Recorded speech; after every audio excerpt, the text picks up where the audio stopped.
Alrighty guys, this is W1RCP at the W1RCP YouTube channel, and I'm going to go over some ways that we can get ready to do some activator log submissions with Georgia Parks on the Air. Some of this also applies to Parks on the Air when you go to upload your logs there. So today I did some park activations, and you can see here that I did quite a few. I did 2195, 7469, 71882, and 7882. And I did them all in one log. I'm going to have to split these logs for Parks on the Air. I'm going to use ADIF Master to do that, but that's not the point of this. For the Georgia Parks on the Air, if you submit everything in one file, you're absolutely going to be fine when you submit this log. Now, some of the problems that I'm going to show you is when I go to submit an activator log into this, and I'm just going to pick some random stuff. Let's say we're a QRP, single op, repeat offender, and we're going to choose one log to do this. So if we go to where I have these files saved, and let's say that I do this one, and I agree, there's going to be a lot of errors, but this is one way you can do it. Of course, 116 of those QSOs were outside of the contest period for the log, and those were the ones, but you can see that it would have worked. I got 0 points. Oh, I got 50 because I was a repeat offender. Okay, so that's one way you can upload a log. If you do make a mistake, you can go back and do that later. One of the things that you need to make sure that you do is that you upload all of your contacts all at once. So if you have multiple parks, so we'll go to some of the activations that I've had. Let's see, let's scroll down. Let's say I did 2195. And we did 3751. Oh no. And 7882. See how I'm holding down the control key to pick all of these. And you click open, you can select multiple files. This is going to look different than the true thing.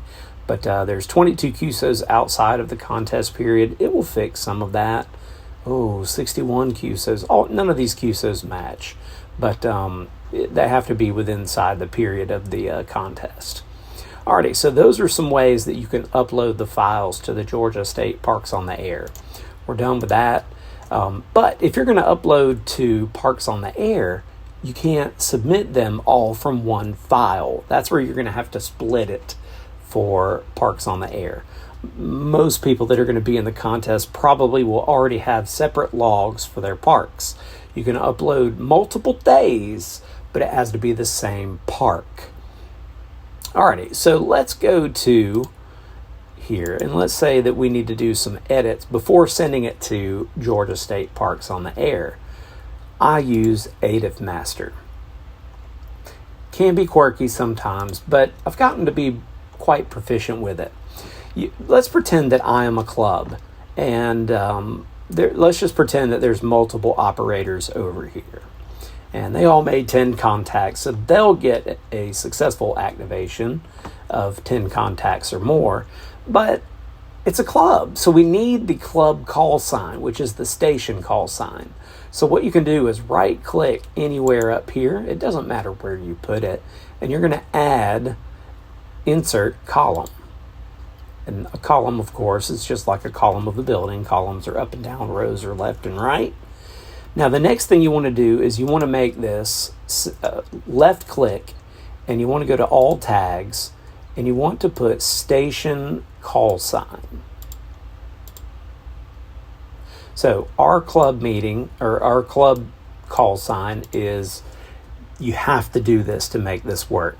WD4KOW. Let's just pretend that my club did an activation, and I did it as W1RCP. Now what I've done is I've put the call sign here one time. Now while that's selected, I'm going to scroll all the way to the bottom, hold the shift key, and then I'm going to click all of them. Now I found to get this to work you right-click on the call sign, click Replace in Selection. You see how it's listed here? You also want to put it down here. Don't change anything. This is the only way I've gotten this to work. I think it's a bug. And then select any text and then click Replace. And you have just replaced the station call sign all the way down the list. Then what you want to do is you want to go File, Save As. Try not to save over your original one. So we'll call this one for Georgia State Parks on the Air, which I like to call Gas POTA. And then click Save. And now you have a log that is ready for submission. Now there are some other things that Georgia State Parks on the Air may need you to do, but those are the big ones. Now some other ones are park to parks.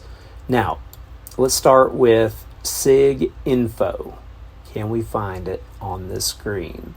There should be a SIG info. These are your park to park numbers. So if I had, this is a Texas park to park. If you don't have those in there, wait for somebody else to upload their logs. Maybe they can get the park numbers. For POTA, you don't need it. For Georgia State Parks on the Air contest, you will need it. And so you need to enter those, get them as best you can. As best if you find it while you're activating. Watch the spot page.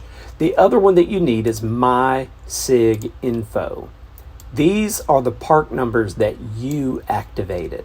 So this is Reed Bingham. This is the Paradise Fishing Lake, Kilo 7881. I mean, it doesn't matter what these numbers are. You'll make the numbers for the parks that you activate. Those are important for when you upload. Alrighty, so these are some quick tips. I'm glad to help anybody. My email is good on QRZ. You can email the email me there, or if this is for Georgia State Parks on the Air, we have a whole support team. So go to our website, georgiaparks.org, and get a hold of us. We'll be glad to help you and make you an expert at how to make changes to your ADIF files. Alrighty, so again, this was a crash course. I tried to squeeze it in under 5 minutes, and I found that was impossible because I rambled. So here we are. If you have questions, leave them in the comments. I'll address them later. Alrighty, thanks so much. Have a good time out there doing Parks on the Air any day of the week, any day of the year. And 73 from W1RCP. Alright, this is a little extra credit. File naming. Now, for Parks on the Air, it really doesn't matter what you name it. What matters is how you have created your ADIF file. Now the thing about some of these is, let's see, Kilo 7911. When we open this, one of the things that makes this work is my SIG info is right here and the operator call sign is right here. So it doesn't matter what I name this file because all of that information is already in here. If you're an FT8 user, this information is not going to be in the file. So that is why you name your files with the call sign at the park number and then the date. Is POTA is able to parse that information and apply it. I've made that mistake a time or two because I was using hammers one day and didn't put the park number in. But because I named the file like this, it worked. Now, these are some things that you can follow. Just always do this. I've gotten away with some crazy file names over the past few years, but the important thing is having that information. See, even though I have the name W1RCP at K8374, check it out.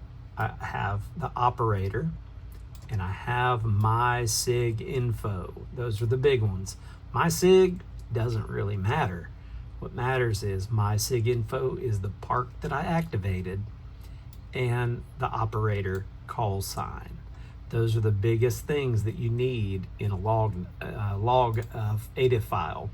So for Georgia State Parks on the Air, if you're going to upload multiple files and they're FT8 only, and they're a single operator, name every file with your call sign, the @ symbol, and then the park number, K dash the park number, and then dash, and you can put the day after that. This part I'm not going to worry about.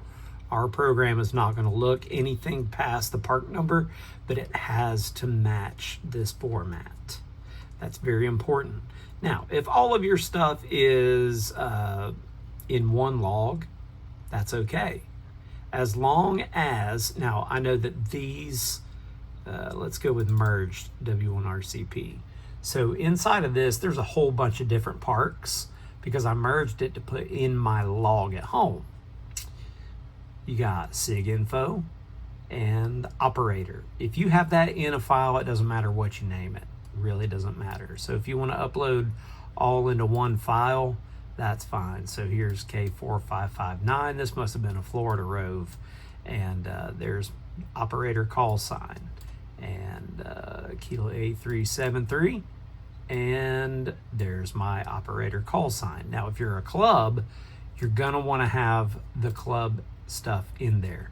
Now, for Parks on the Air, Georgia Parks on the Air, we have that taken care of. Now, it looks like I've already gotten away from the Georgia Parks, so I'm going to go to my test site.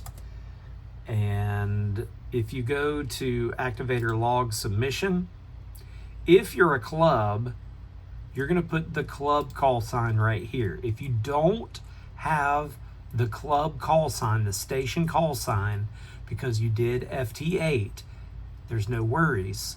Just put your club call sign here, and our script that I've written should handle the rest. Again, if you have any questions, you can either email me, W1RCP, I'm good on QRZ, or you can email admin for georgiaparks.org. And you can find all of our contact information at georgiaparks.org. We've got a fresh new website, and if you just go to contact, that information is down at the bottom. I'm not going to show it on this video because everything is subject to change. Alrighty, thanks so much, and this video just got longer.